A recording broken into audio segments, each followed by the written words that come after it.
Moving to Latin America, Venezuela's President Nicolás Maduro has prepared a sweeping emergency decree that would hand him extraordinary powers if the United States proceeds with what his government calls a military assault on the nation.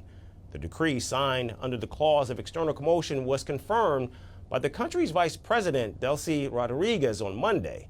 Rodriguez, in her address, warned of catastrophic consequences if American forces cross the line from pressure into a direct invasion.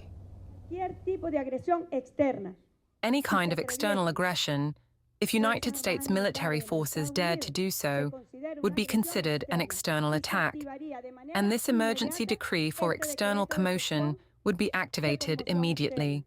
With what intention?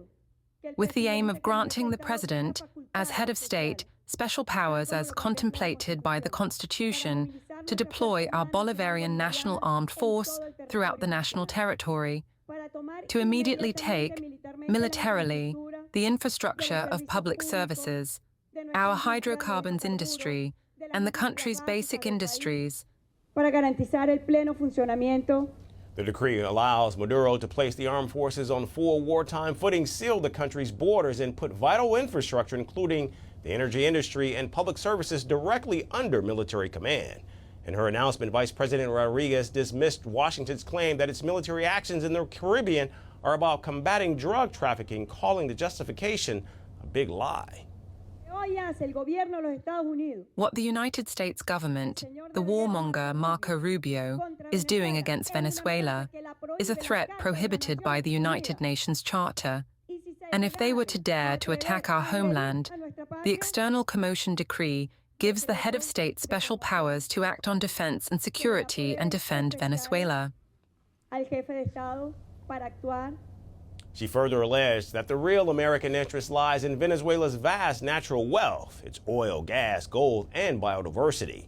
According to her, the United States is not simply fighting drugs, but declaring war on the planet, driven by a hunger for resources. Under Venezuela's constitution, such a decree can remain active for 90 days and be extended once for another 90, meaning President Maduro could rule with these expanded emergency powers for nearly half a year.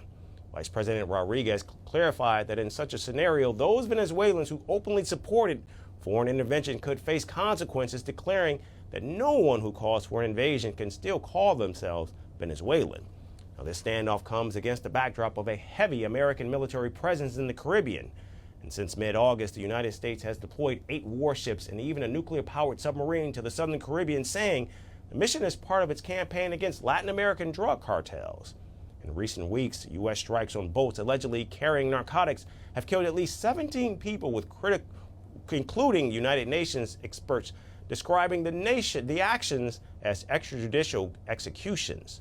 Behind these moves stand key figures in Washington, such as Stephen Miller, the White House Deputy Chief of Staff, who's taken an unusually prominent role in directing operations, sometimes even overshadowing Secretary of State Marco Rubio.